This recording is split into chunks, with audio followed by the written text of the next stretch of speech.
ஏற்காடு மலைவாழ் கிராமங்களிலிருந்து முதல் முறையாக நீட் தேர்வில் குண்டூர் கிராமத்தை சேர்ந்த மாணவி நிவேதா தேர்ச்சி பெற்று சாதனை படைத்துள்ளார்.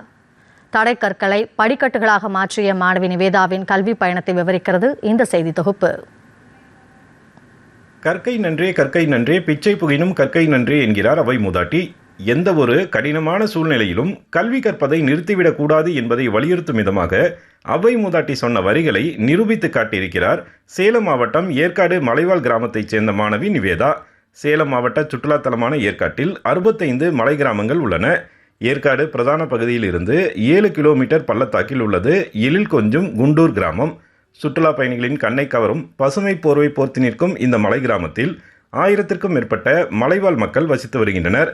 பெரிய தொழில் வாய்ப்பு இல்லாத நிலையில் காப்பி தோட்ட தொழிலுக்கும் கூலி வேலைக்கும் செல்வதால் கிடைக்கும் சொற்ப வருமானத்தில் வாழ்க்கையை நடத்தும் மலைவாழ் மக்களின் குழந்தைகளுக்கு 5ஆம் வகுப்பு வரை மட்டுமே பள்ளிக்கூடம் உள்ளது.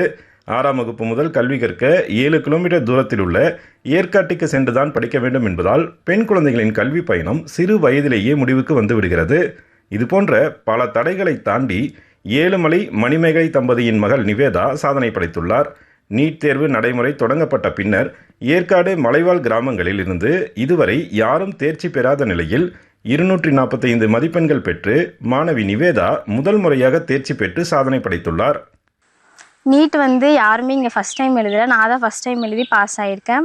கவர்மெண்ட் காலேஜ் படிச்சுட்டு டாக்டர் ஆகணும்னு ஆசை. இப்போ 245 மார்க்கு. இது கவர்மெண்ட் காலேஜுக்கு பத்தாது, ப்ரைவேட்டில் தான் படிக்கணும். ப்ரைவேட்டில் படித்தாலும் ஃபினான்ஷியல் சப்போர்ட் எதுவுமே எங்களுக்கு கிடையாது.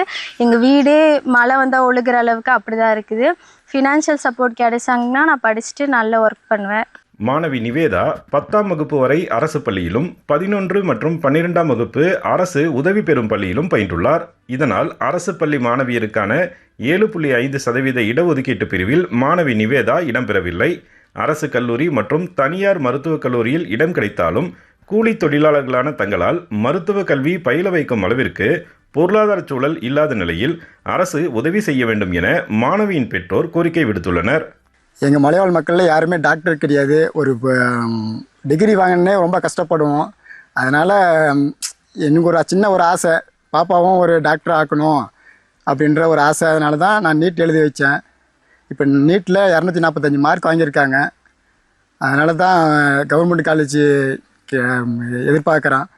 எதிர்பார்த்து கிடச்சிருச்சுன்னா எங்களுக்கு ஃபினான்ஸ் மூலிமா எங்களுக்கு உதவி தேவைப்படுது.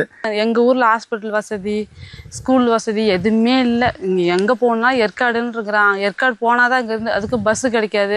காய்ச்சல், தலைவலி, வயிற்று வலி எது கிடைச்சா எதுக்குமே நாங்கள் தூரமாக போய் தான் பார்க்க வேண்டியதாக இருக்குது. அதனால் எங்கள் பொண்ணு டாக்டராக இருந்தால் இங்கே எங்கள் ஊர் கிராமத்துக்கு பிள்ளைங்க எல்லாத்துக்குமே யூஸாக இருக்குன்றதுக்காக தான் நாங்கள் படிக்க வச்சுருக்கோம். மழையின் போது ஒழுகாத வீடில்லை, அகலமான சாலையில் வீட்டிற்கு வாகனத்தில் போய் இறங்கக்கூடிய வாய்ப்பில்லை, நினைத்ததை நொடிப்பொழுதில் பதிவிறக்கம் செய்யக்கூடிய இணையதள வசதி இல்லை என நிறைய இல்லைதான். ஆனால் மலைவாழ் மக்களுக்கான சிறப்பு மருத்துவராக வேண்டும் என்ற இலக்கு உந்தி தள்ளியதால் விடாமல் முயன்று தடைக்கற்களை எல்லாம் படிக்கற்களாக மாற்றியிருக்கிறார் மாணவி நிவேதா. மலைவாழ் மக்களுக்கான மருத்துவர் என்ற கனவு கைக்கு எட்டும் தூரத்தில் இருக்கிறது. அந்த கனவை நனவாக்க மத்திய மாநில அரசுகள் உதவி செய்ய வேண்டும் என்பதே ஏற்காடு பகுதி மலைவாழ் மக்களின் பிரதான கோரிக்கையாக இருக்கிறது. டிடி தமிழ் செய்திகளுக்காக ஏற்காடு குண்டூர் கிராமத்திலிருந்து விஜயகுமார் குணசேகரன்.